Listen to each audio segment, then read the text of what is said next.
Assalamualaikum warahmatullahi wabarakatuh. Halo, perkenalkan nama aku Lucy Fitriani dengan ujung NIM 033. Jadi video kali ini dibuat untuk memenuhi respon akhir dari praktikum dasar-dasar hidrodinamika mengenai materi gelombang. Pada video kali ini saya akan membahas tentang apa sih itu gelombang, sifat-sifat gelombang, faktor yang mempengaruhi gelombang, proses terjadinya gelombang, pengelompokan gelombang berdasarkan ukuran dan penyebabnya, dan yang terakhir yaitu manfaat gelombang. Stay tune. Pengertian gelombang. Apa sih itu gelombang? Gelombang adalah suatu fenomena naik dan turunnya permukaan laut di mana energi yang terbentuk dari suatu wilayah akan bergerak dari wilayah tempat pembentukan gelombang menuju ke garis pantai. Pada umumnya, gelombang terbentuk dari adanya faktor angin. Tetapi selain itu, ada beberapa faktor yang dapat mempengaruhi proses terbentuknya suatu gelombang.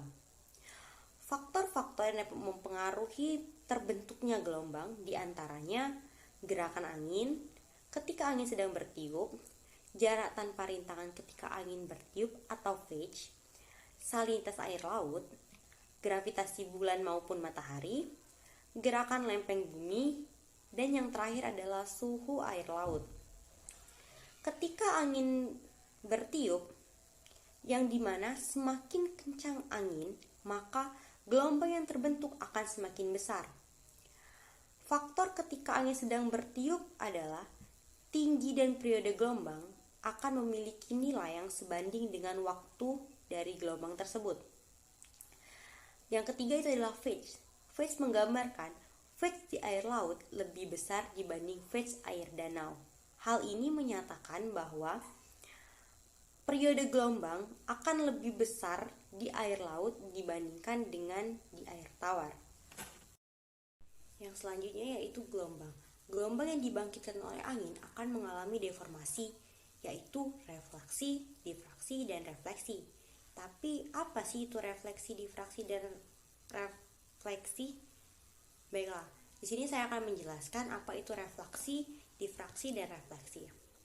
Refleksi adalah fenomena bergeraknya gelombang menuju pantai yang mengalami proses perubahan garis puncak gelombang dan berusaha sejajar dengan garis pantai. Dan yang kedua yaitu difraksi. Difraksi merupakan perubahan tinggi gelombang dan terjadinya pembelokan gelombang karena adanya sebuah penghalang. Penghalang ini dapat berupa batu, karang, maupun hal-hal yang lainnya.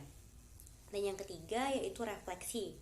Refleksi adalah pemantulan gelombang yang terjadi ketika gelombang yang datang membentur tembok penghalang, dan biasanya refleksi ini dapat ditemukan pada kolam-kolam pelabuhan. Klasifikasi gelombang. Gelombang dapat dikelompokkan berdasarkan klasifikasinya.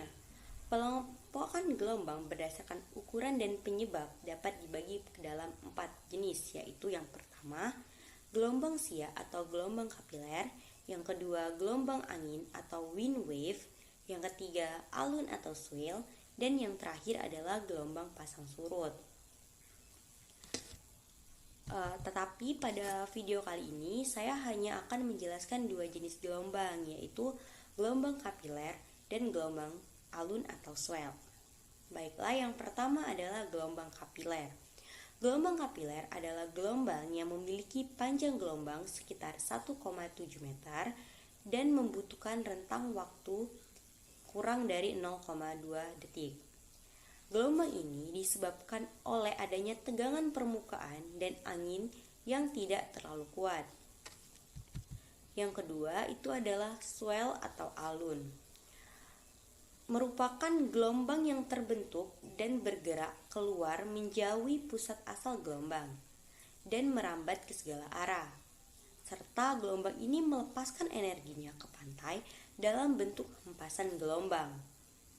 Rambatan pada gelombang ini dapat menempuh jarak ratusan meter sebelum mencapai suatu pantai. Jenis gelombang ini juga disebut sebagai gelombang swell. Gelombang ini timbul akibat adanya tiupan angin yang bertiup lama. Manfaat gelombang. Gelombang memiliki berbagai macam manfaat yang berguna dalam kehidupan sehari-hari. Yang pertama, menjaga kestabilan suhu dan iklim di dunia. Gelombang laut tersebut berguna untuk mengurangi suhu ekstrim di dunia dengan cara memindahkan air dingin dari kutub, sedangkan secara bersamaan akan memindahkan air hangat dari khatulistiwa ke area yang dingin, sehingga suhu dan iklim di seluruh dunia akan tetap stabil. Yang kedua, membantu pertukaran gas oksigen. Pada permukaan gelombang laut, pertukaran gas yakni oksigen akan keluar dan karbon dioksida akan masuk ke dalam permukaan gelombang. Hal ini tentunya sangat baik karena bisa memperkaya oksigen di udara yang sangat berguna bagi makhluk hidup terutama manusia, hewan, dan tumbuhan. Dan yang ketiga, meningkatkan kemampuan adaptasi makhluk hidup. Gelombang laut yang pecah di pantai nantinya juga akan membuat makhluk hidup yang ada di laut harus bisa lebih kuat agar bisa beradaptasi dan bisa bertahan sehingga tidak terbawa oleh arus laut dan menuju ke pantai. Tanpa adanya gelombang laut, maka tidak akan ada sebagian spesies yang hidup di laut. Yang keempat, sebagai pembangkit listrik. Memanfaatkan energi gelombang laut juga bisa digunakan untuk energi listrik. Untuk membuat pembangkit listrik menggunakan gelombang laut, maka akan dibuat menjadi bendungan yang akan menggunakan gelombang laut tersebut untuk memutar turbin sehingga sebagai alat bantu untuk menghasilkan energi listrik. Dan yang kelima, sebagai sarana olahraga. Selain manfaat yang saya sebutkan tadi, gelombang juga memiliki manfaat, yaitu para peselancar akan menggunakan gerakan dari gelombang laut agar bisa meluncur dengan cara berdiri di atas papan seluncur. Selain bisa dimanfaatkan sebagai olahraga seluncur, gelombang laut secara